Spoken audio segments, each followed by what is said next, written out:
Bonjour à toutes et à tous. Je suis ravie d'être parmi vous. Je remercie M. Castel pour son invitation ainsi que le Cercle Ernest Renan. Et donc aujourd'hui, je parlerai de la défaite de la pensée dans la pensée musulmane, entre histoire et conséquences. Donc nous allons voir l'histoire de cette défaite et ses conséquences. C'est un thème qui m'a toujours interpellée.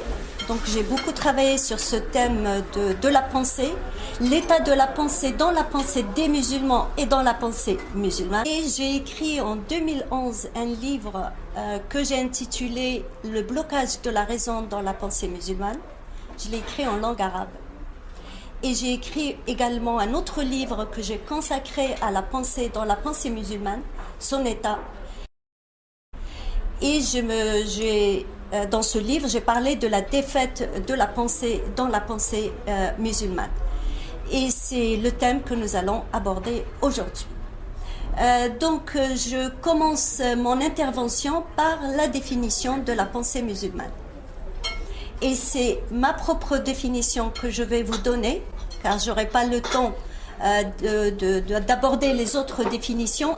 Donc, la pensée musulmane telle que moi, je l'utilise, et c'est une expression qui désigne tout ce que les musulmans ont produit lorsqu'ils ont pris l'islam comme objet de réflexion, d'étude et de recherche. Autrement dit, la pensée musulmane englobe le droit et les commentaires, les théories et tous les concepts qui constituent la théologie musulmane. En islam, on parle plutôt de science du kalam. Kalam, c'est la parole divine. Autrement dit, la science de la parole divine ou la science du Coran. Donc, la pensée musulmane nous permet de connaître ce que les musulmans ont produit dans le domaine de l'islam. Et après la mort du prophète, le prophète a légué aux musulmans un livre, le Coran. À la pensée musulmane revient tout le travail que les musulmans ont accompli. À la pensée musulmane revient ce qui est devenu l'islam après la mort du prophète. La pensée musulmane nous donne aussi une idée sur la nature de la pensée des musulmans quand ils pensent l'islam. Autrement dit, comment ils pensent leur religion. Quand la pensée musulmane a-t-elle commencé? Logiquement, elle a commencé dès la mort du prophète, à l'instant même où le prophète est mort. Pourquoi? Parce que, tout simplement, lorsque le prophète était vivant, c'est lui qui répondait à toutes les questions que les musulmans se posaient.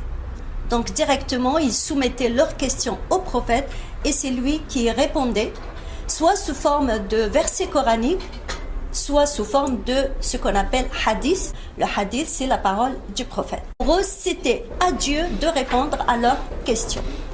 Donc, pour eux, en tant que musulmans, leur savoir, leur connaissance devait être révélée. Cependant, le problème s'est posé immédiatement après la mort du prophète, étant donné que la révélation s'est interrompue et les musulmans se sont retrouvés immédiatement devant de nouvelles questions, des questions dont le Coran n'avait pas parlé et des questions dont le prophète lui-même n'avait jamais parlé, telles que la question de la succession. Donc ces musulmans qui ont fait leur adieu au prophète se sont retrouvés brutalement devant une nouvelle situation qui les obligeait à se référer à leur propre pensée pour répondre à leurs questions. Référer à leur propre pensée, leur propre intelligence a soulevé en eux un problème épistémologique important. En tant que musulmans qui ont reçu la révélation, ont-ils le droit d'utiliser leur propre pensée comme une source de connaissance ou pas? La question s'est posée également lorsqu'ils ont réalisé que même les versets coraniques avaient besoin d'interprétation.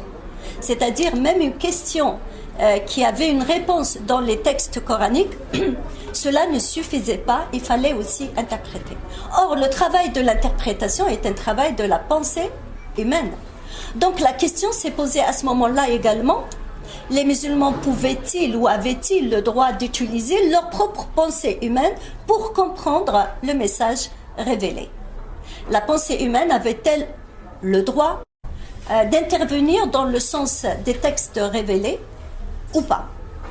Et nous savons qu'Abou Bakr, le premier calife en islam, avait refusé d'interpréter les textes coraniques. Il a dit à ceux qui lui ont demandé de le faire, j'ai peur d'altérer le sens des textes coraniques.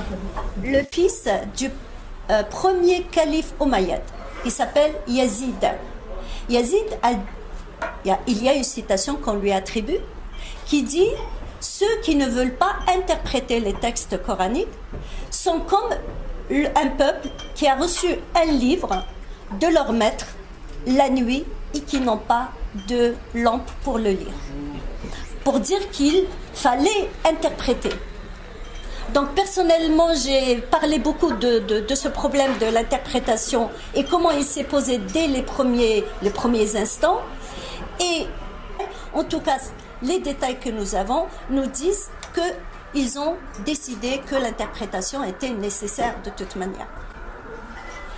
La question de la pensée face à la révélation n'est devenue une problématique.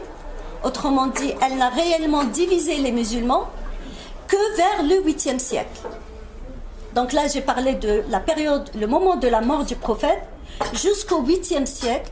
Même si la question était posée, en réalité, il n'y avait pas de problématique au sens propre du mot.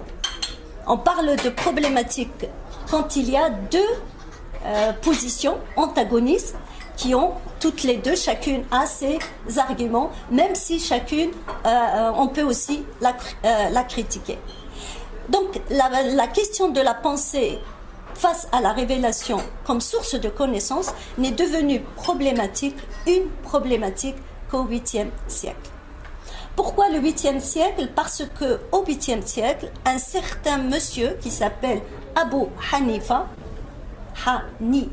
avec un H, a déclaré ouvertement et clairement qu'en tant que juriste, il avait besoin de se référer aussi à sa propre pensée. Abu Hanifa, c'est le fondateur de l'école Hanafite, qui est la première école sunnite, juridique sunnite. Abu Hanifa vivait à Bagdad. C'est un juriste d'origine perse. Certains disent qu'il était d'origine afghane. Donc Abu Hanifa n'avait pas nié les textes coraniques comme source de connaissances dans le domaine juridique, mais il a affirmé que les textes coraniques ne suffisaient pas et qu'il fallait qu'il utilise également sa propre pensée.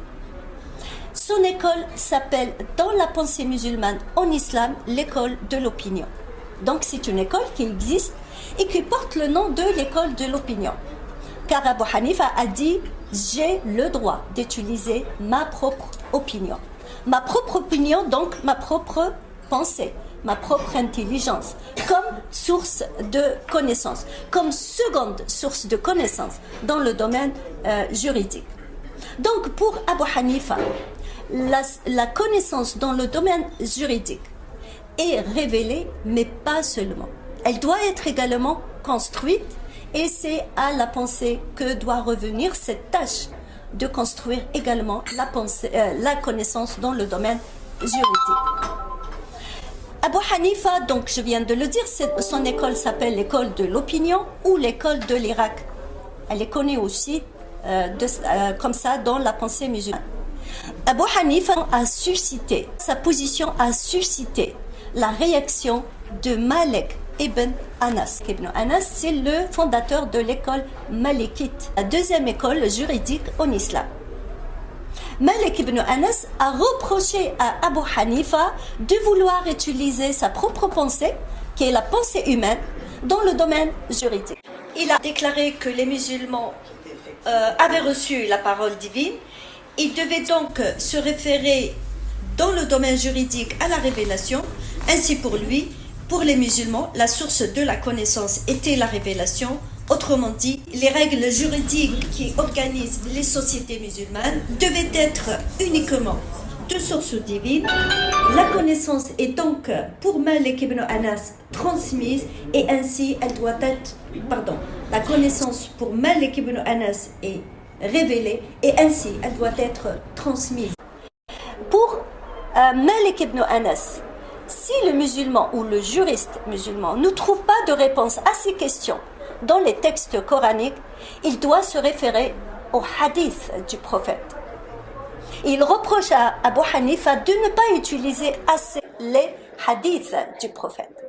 Il faut savoir qu'Abu Hanifa a vécu à une époque où les hadiths, les recueils des hadiths n'étaient pas encore apparus. Les premiers recueils des hadiths ne sont apparus que 150 ans après la mort du prophète.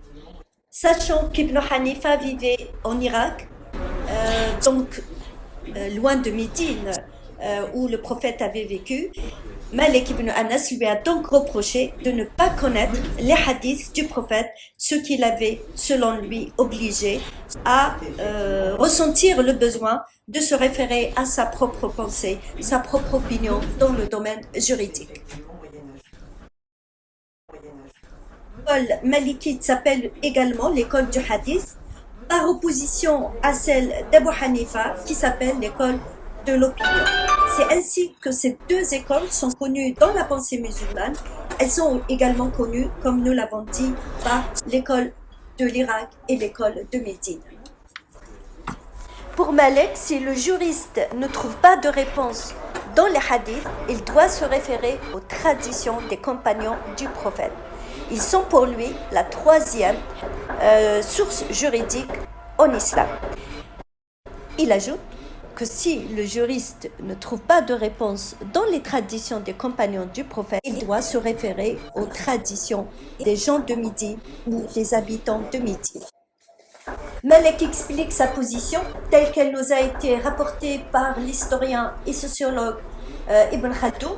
Ibn Khaldoun nous dit que pour Malik, les habitants de Médine les habitudes des habitants de Médine reflétaient exactement et fidèlement les traditions du prophète. Ce qu'il faut retenir dans la position de Malik ibn Anas, il reconnaît la pensée humaine comme source dans le domaine juridique, comme source de connaissance, qu'en dernier recours. Un juriste ne peut se référer à la pensée humaine, à sa pensée, que si les 4 sources ne donnent pas de réponse à ces questions. Ensuite, et c'est un autre point très important, c'est qu'il déclare Médine comme modèle de société pour tous les musulmans. Le troisième point aussi important, c'est que nous devons imiter inlassablement la société du prophète. L'école de Malik, le malikisme, c'est l'école la plus répandue au Maghreb, pas seulement au Maghreb, en Afrique. Si vous prenez la carte de la religion en Afrique, vous allez trouver presque toute l'Afrique est malikite, hormis quelques régions en Algérie où on a des ibadites, aussi vers l'est de l'Afrique. Si l'islam en Afrique est en très grande partie malikite, eh bien, il est de même pour l'islam en France. Qu'est-ce qu'on déduit de cette position malikite ? Premièrement, c'est une position qui ne reconnaît pas la pensée humaine comme source de connaissance.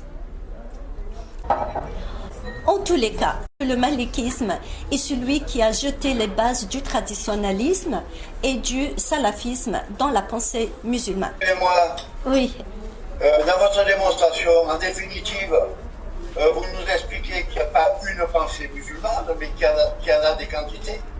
Oui, mais toutes elles rentrent sous ce titre de pensée musulmane, évidemment. Oui. Maintenant, quelles sont les motivations de Malik ? Pourquoi a-t-il réagi aussi négativement par rapport à la position d'Abu Hanifa ? Eh bien, parce que l'Irak, c'était les nouveaux musulmans. Médine, c'était les anciens musulmans. Ceux qui ont vécu avec le prophète. Malik a considéré que les musulmans médinois, ceux de Médine, étaient plus légitimes pour parler de l'islam. Donc pour lui, c'était les musulmans qui connaissaient le mieux la religion musulmane. Pour Malik, ces Irakiens, ces nouveaux musulmans voulaient s'affranchir de l'autorité religieuse de Médine. Donc ils ne l'ont pas vu d'une manière positive. C'était le premier point. Le deuxième point, et il faut savoir que Médine était la capitale de de l'État islamique, la première capitale. Ensuite, la capitale islamique a été transférée à Damas, ensuite à Bagdad. Donc Médine a perdu son prestige en tant que capitale. Autrement dit, les musulmans ne regardaient plus vers Médine, mais vers Bagdad. Le calife était à Bagdad, ce que les Médinois ont mal vécu, car cela veut dire que les Irakiens ou les nouveaux musulmans allaient compter sur leurs propres pensées pour organiser leur société, alors que Malik voulait qu'ils regardent vers Médine. Donc il a déclaré Médine comme un modèle de société à suivre par tous les musulmans. Voilà comment on peut expliquer la position de Malik ibn Anas et sa réaction par rapport à Abu Hanifa. Les discussions, les controverses, les débats entre les deux écoles étaient très rudes. Donc il y avait toute une problématique au sujet de la place de la pensée dans le domaine juridique. Cette question de la pensée comme source de connaissance dans le domaine juridique, elle va devenir non seulement une problématique, mais elle va devenir la problématique fondamentale de la pensée musulmane. Donc elle n'est pas seulement une problématique, elle est la problématique fondamentale. C'est ce que j'ai déduit personnellement quand j'ai commencé à faire l'analyse des grandes questions ou des grandes problématiques de la pensée musulmane, qui me ramenaient toutes à cette question épistémologique entre la pensée et la révélation. Donc toute question dans le domaine de l'islam et de la pensée musulmane, si on l'analyse, on va revenir à cette question de la pensée et de la révélation comme source de vérité. C'est pour cela que j'ai dit que c'était la question fondamentale de la pensée musulmane. Elle est aussi fondamentale car elle va influencer tous les autres domaines de la pensée musulmane et toutes les autres questions. Elle est aussi fondamentale car toutes les autres questions vont être regardées selon leur position par rapport à cette question épistémologique de la raison, de la révélation et de la pensée comme source de connaissance, et c'est cette position qui va déterminer leur position par rapport à toutes les autres questions. Voilà pourquoi je dis que c'est une question fondamentale dans la pensée musulmane. On va la retrouver dans tous les autres domaines, domaine exégétique, domaine juridique, je viens de le dire, domaine théologique, et même chez une grande partie des philosophes.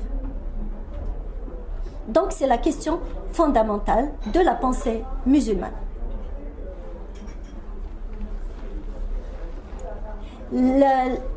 L'école qui s'est opposée le plus et d'une manière très farouche à la pensée humaine, à l'intelligence humaine dans le domaine de la religion, donc comme source de connaissance dans le domaine de la religion, nous avons l'école littéraliste et tous les traditionalistes. Ils se sont opposés à la pensée humaine comme source de connaissance. Mais je précise, pensée créatrice et rationnelle. Cette précision est importante car nous allons voir que les traditionalistes et les littéralistes ne rejettent pas la pensée en elle-même. La pensée qui imite le savoir des anciens, la pensée qui répète le travail, la connaissance des premiers musulmans, qui justifie cette connaissance des premiers musulmans, celle-ci évidemment n'est pas rejetée. Celle qui est rejetée, c'est la pensée comme faculté de réflexion qui crée de nouvelles idées. La pensée créatrice et qui prend la raison, donc les règles de la rationalité comme critère de la vérité. Merci. Les théologiens les plus connus dans la pensée musulmane qui ont pris position en faveur de la pensée créatrice et rationnelle sont les Mu'tazilites. Les Mu'tazilites ce sont les adeptes d'une école théologique qu'on appelle le mu'tazilisme, qui vient de l'arabe i'tazala, qui signifie tout simplement se retirer. Le fondateur de cette école appartenait auparavant à une autre école qui l'a quitté. Donc ce sont des mu'tazilites, ceux qui se sont retirés de la première école. Les mu'tazilites étaient donc des théologiens très proches de la philosophie grecque. Certains étaient des philosophes également. Ils se sont intéressés à des questions philosophiques, purement philosophiques. Donc les mu'tazilites étaient très influencés par la philosophie grecque et par la raison en tant que faculté rationnelle, donc la raison dans son sens épistémologique et dans son sens aristotélicien. Les mu'tazilites ont été très actifs entre le 8e et le 10e siècle. Pour les mu'tazilites, la révélation ne suffit pas comme source de connaissance. Donc la pensée est une seconde source de connaissance. Cependant, pour les mu'tazilites, il ne suffit pas de réfléchir ou de penser. Il fallait aussi bien penser et réfléchir d'une manière juste. Réfléchir d'une manière juste, c'est réfléchir en respectant le principe de non-contradiction. La raison en arabe, on l'appelle aql, A-Q-L. Donc les mu'tazilites ont utilisé le raisonnement dans leur travail exégétique, juridique et théologique. C'était des vrais rationalistes. Une autre école qui s'est intéressée à ce problème épistémologique, ce sont les soufis. Le soufisme est un islam particulier, mystique, qui a vu le jour en Irak et précisément à Bassora, au sud de l'Irak. Les soufis ont participé au débat sur la source de la connaissance, donc de la vérité. Ils ont fondé la théorie du dévoilement, qui ne donne pas de place ou d'importance à la pensée humaine. Pour les soufis, la connaissance est également révélée. Donc, Dieu dévoile le savoir au saint et le saint le transmet à ses adeptes. Le dévoilement, c'est une façon de parler de révélation. Parce qu'en islam, la révélation est scellée avec la mort du prophète. Donc, on n'utilise pas le mot révélation, mais dévoilement. Et pour moi, c'est la même chose. Les adeptes du soufisme, quand ils reçoivent cette connaissance, ils ne doivent pas chercher à la démontrer. Ils doivent se contenter de la déguster. Car pour eux, la raison humaine est incapable de prouver si cette connaissance est fausse ou pas. J'ai parlé des soufis, maintenant je parle de la théorie chiite de l'imama, ou la théorie de l'imama chez les chiites. La théorie de l'imama chez les chiites est très proche de la théorie de dévoilement chez les soufis. Pour les chiites, il y a un imam, Dieu lui transmet la vérité, la connaissance absolue, et lui, il la transmet à ses adeptes. Pour eux, l'imam ne se trompe pas, donc la vérité qu'il transmet aux musulmans chiites est une vérité absolue et que la pensée n'a pas à chercher à démontrer si elle est juste ou pas. Elle doit se contenter de la prendre telle qu'elle est. Pour eux, la vérité est révélée et ainsi elle doit être transmise. Voilà comment les musulmans regardaient cette problématique de la pensée et de la révélation et quelle était leur position par rapport à cette problématique. Maintenant, je vais vous donner 3 théories que je considère comme les plus importantes dans la pensée musulmane. Elles ont marqué la pensée musulmane en profondeur. Quand je dis pensée musulmane, c'est-à-dire l'islam, car l'islam est devenu ce qu'il est aujourd'hui à partir de tout ce travail-là qui a été fait dans le domaine de la pensée musulmane. Donc, ces théories ont marqué la pensée musulmane, donc ont marqué l'islam. La première des théories, c'est la théorie de la nature du Coran. Ou la théorie du Coran créé ou incréé. Que signifie le Coran incréé? Le Coran incréé signifie que Dieu n'a pas créé le Coran. Pourquoi il ne l'a pas créé? Parce que tout simplement, le Coran fait partie des attributs de Dieu. Et Dieu n'existe pas sans ses attributs. Donc quand Dieu a existé, le Coran a existé avec lui. Comme Dieu existe en dehors du temps, le Coran lui aussi existe en dehors du temps. Voilà pourquoi on dit que le Coran n'est pas créé. Dieu a créé toutes les autres créatures, mais pas le Coran, car il existait avec son existence. Il fait partie de lui. Et si Dieu existe en dehors du temps, le Coran existe en dehors du temps. S'il existe en dehors du temps, cela veut dire que ses règles sont immuables. Voilà pourquoi les musulmans ne veulent pas changer les règles de la charia.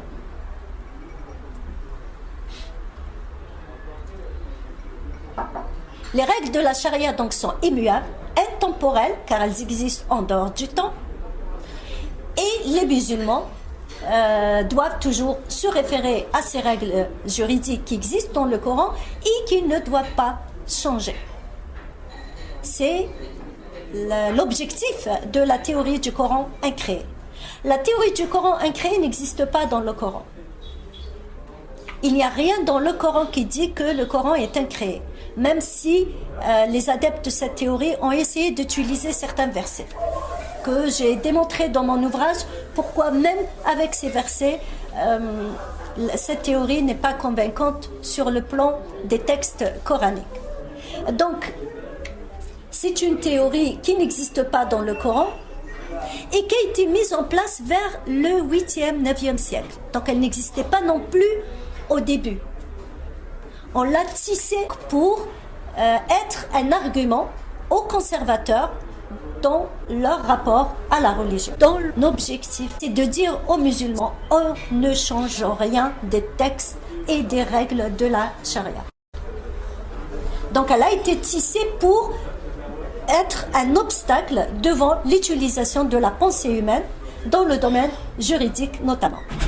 Car si le Coran est incréé, les musulmans n'ont pas besoin de réfléchir eux-mêmes comment organiser leur société. Il suffit de se référer au Coran d'une manière éternelle. Donc, la théorie du Coran incréé a été tissée dans cet objectif-là. Pour les Mu'tazilites, le Coran n'est pas créé, mais plutôt, n'est pas incréé, mais créé. Donc les Mu'tazilites, ce sont ceux qui ont défendu la théorie du Coran créé. Car pour les Mu'tazilites, même s'il y a une parole divine auprès de Dieu, ce n'est pas le Coran qu'il a envoyé au 7e siècle aux musulmans. Celui qu'il a envoyé au 7e siècle aux musulmans est créé. À partir de celui qui existe auprès de Dieu, selon les Mu'tazilites, car les Mu'tazilites étaient des croyants, mais ce n'est pas exactement la parole divine qui existe auprès de Dieu. Celle-ci a été créée principalement pour être en accord avec les habitudes de l'Arabie et la culture de l'Arabie. C'est un des arguments que les Mu'tazilites donnent. Pour les Mu'tazilites, le Coran est créé. La deuxième théorie, je l'appelle tout simplement la théorie du naql. C'est un terme arabe. Naql, N-A-Q-L, naql. La théorie du naql désigne tout simplement le littéralisme dans la pensée musulmane, dans le domaine de l'interprétation des textes coraniques. Mais j'ai préféré garder le terme naql, car naql est un terme arabe qui signifie prendre et transférer. Prendre quelque chose d'un endroit et le déposer dans un autre endroit. J'ai pensé que le terme naql était plus fort que l'interprétation littérale, car dans l'interprétation littérale, le terme interprété sous-entend qu'il y a un travail de la pensée. Alors que dans le naql, il y a un geste physique. La théorie du naql, c'est la théorie tout simplement des littéralistes. J'ai oublié tout à l'heure de préciser que les musulmans de la première époque étaient très intéressés par la méthodologie. Donc c'était un domaine auquel ils ont donné beaucoup d'importance.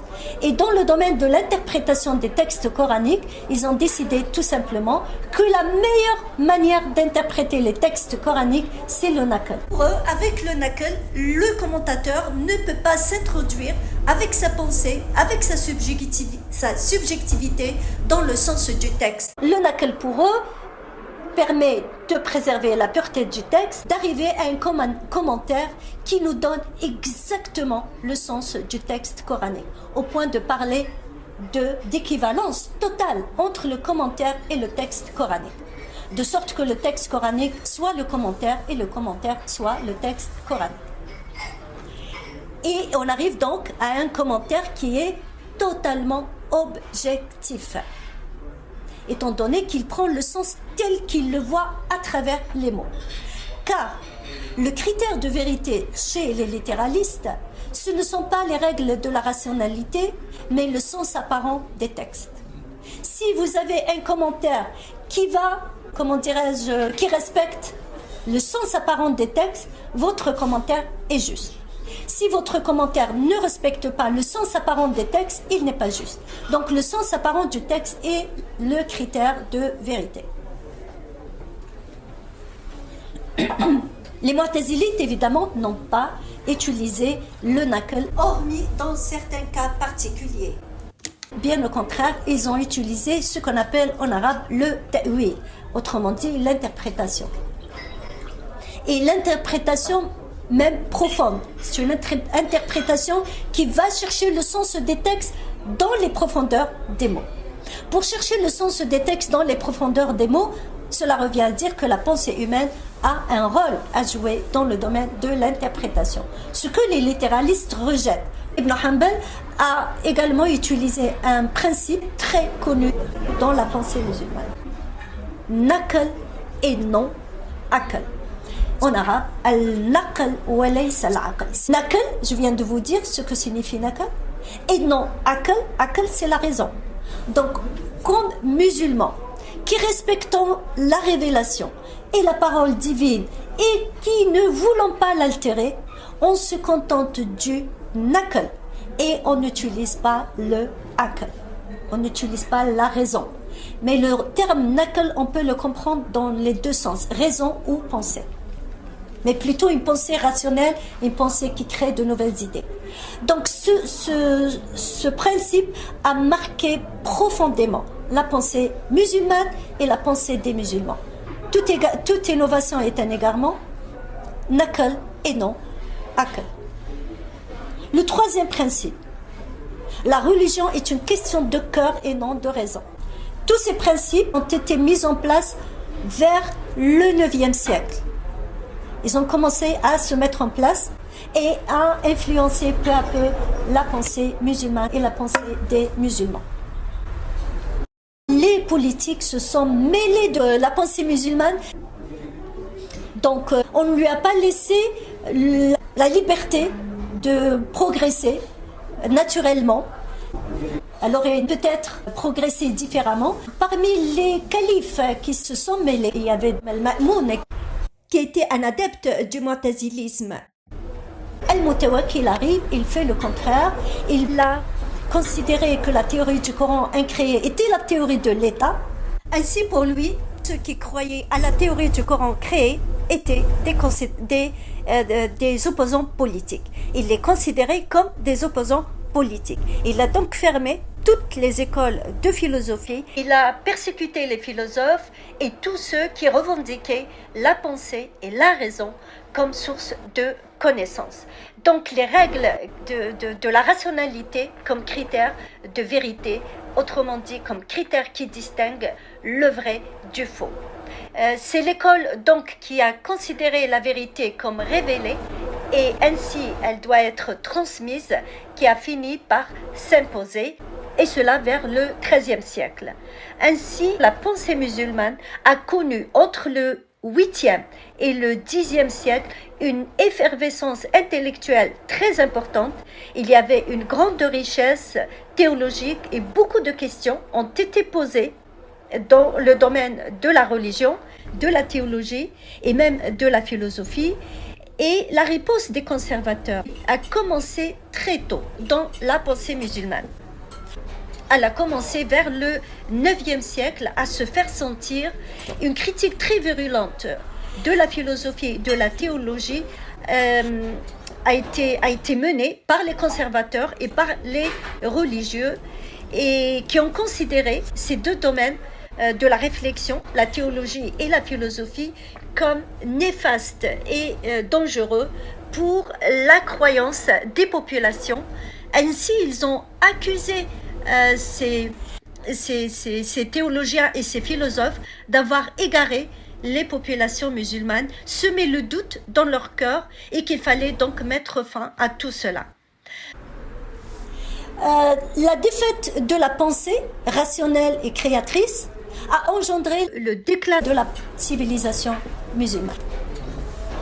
Pourquoi ? Parce que la pensée est un tout indivisible. Soit on l'encourage, on lui fait confiance, on lui donne la liberté de s'exprimer, soit on ne lui fait pas confiance et on l'empêche de s'exprimer dans un domaine. En réalité, elle ne pourra pas s'exprimer dans tous les domaines, notamment quand il s'agit de l'islam, qui est une religion qui s'occupe de tous les domaines. La religion musulmane a la même mise sur tous les domaines, politique, juridique, exégétique.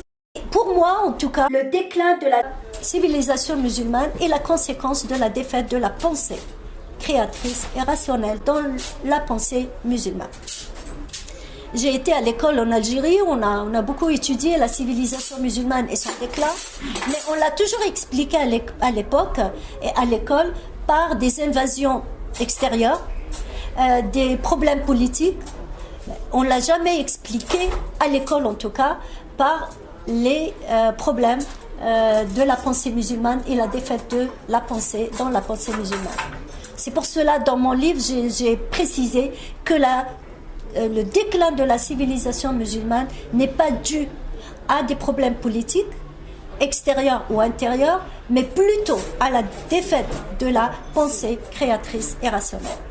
Même si je ne nie pas totalement les problèmes politiques.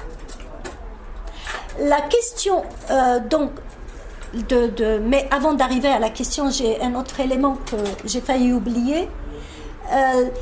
Les Mu'tazilites ont disparu vers le Xe siècle. Une autre école théologique va voir le jour. L'école, son fondateur est né en 873. Il est mort en 935. Il s'appelle Abul Hassan al-Ash'ari. Il crée une école théologique très traditionnaliste, le ash'arisme.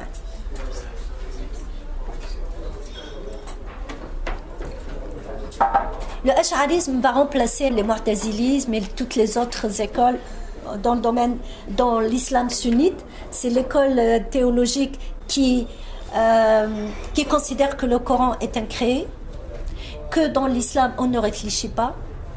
Ils ont créé un principe, bila kayf. Bila, sans demander. Kayf, comment. Sans demander comment. Donc les Ash'ari ont commis beaucoup de contradictions dans leur façon de traiter les questions liées à l'islam, telles que la question de la liberté de l'être humain par rapport à la volonté divine, et beaucoup d'autres questions. Mais ils finissent toujours par bila kayf. Si vous voyez qu'il y a des contradictions, eh bien en islam c'est bila kayf. On ne pose pas de questions. Ce sont des principes qui sont très connus aujourd'hui, mais aussi utilisés par les conservateurs. Et c'est la théorie théologique que le malikisme a adoptée. Parce que le malikisme est une théorie juridique. Elle a adopté le ash'arisme comme théorie théologique. La question de la pensée comme source de connaissance face à la révélation va être posée à nouveau. Mais quand ? Au XIXe siècle. Donc on va passer à peu près 6 siècles d'endormissement total de la pensée, de l'intelligence, de la raison, jusqu'au XIXe siècle. Que Que s'est-il passé au 19e siècle? Le 19e siècle, le monde musulman va connaître ce qu'on appelle la période de la Nahda. Nahda, c'est un terme arabe. N-A-H-D-A. Nahda. Nahda veut dire renaissance. Mais pour faire la différence entre la renaissance européenne et cette renaissance du monde musulman, on utilise le terme arabe Nahda. C'est la renaissance dans le monde arabe, au Maghreb et dans le monde musulman. Dans le monde arabe, parce que les chrétiens libanais ont beaucoup participé à cette Nahda, donc elle n'est pas que musulmane. Donc la Nahda commence au début du 19e siècle, elle se termine vers les années 1950. Le projet de la Nahda était de relancer la civilisation musulmane et de sortir du sous-développement dans lequel étaient les musulmans au début du 19e siècle. Certains disent que la Nahda a commencé avec l'expédition de Bonaparte en Égypte à la fin du XVIIIe siècle. C'est là où les Égyptiens ont découvert un Occident très avancé par rapport à eux, qui étaient en retard dans tous les domaines. Ils ont décidé alors de sortir de ce retard. Et pour sortir de ce retard, ils ont entamé beaucoup de réformes dans le domaine politique, dans le domaine juridique également. Mais toutes ces réformes étaient heurtées et confrontées à l'islam, qui était dans sa version traditionnelle, conservatrice. Ils se sont alors trouvés devant une réalité. Il fallait réformer l'islam pour réformer la société et la politique. Et l'ancienne question épistémologique qui concerne le rôle de la pensée va être posée à nouveau à ce moment-là, dans le domaine de la pensée musulmane. Donc après avoir tranché au sujet de cette question, elle va être posée à nouveau à ce moment-là par des religieux, par aussi des intellectuels. Il faut savoir que le contact avec la civilisation occidentale a fait que les musulmans ont aussi découvert que cette civilisation était fondée sur la liberté de penser, ce qui a obligé les musulmans à se questionner et s'interroger sur leur position vis-à-vis de la pensée créatrice et rationnelle.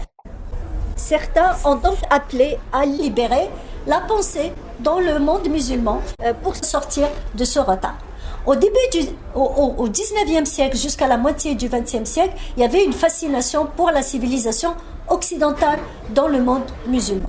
Malgré la réticence du discours religieux et de sa rigidité, ce n'est pas le cas aujourd'hui. Avec le retour du conservatisme, on la critique sur son propre terrain. Lors de la période de la Nahda, les musulmans admiraient la civilisation occidentale qu'ils considéraient comme une civilisation humaine. C'est là qu'ils ont appelé à permettre à nouveau la réflexion dans le domaine religieux pour pouvoir rejoindre cette civilisation nouvelle. Cependant, l'état de l'islam aujourd'hui, la manière de le comprendre et la manière de le pratiquer montre que la pensée n'a pas été réhabilitée. La représentation de la pensée créatrice et rationnelle n'a pas été réhabilitée par les réformateurs de cette époque.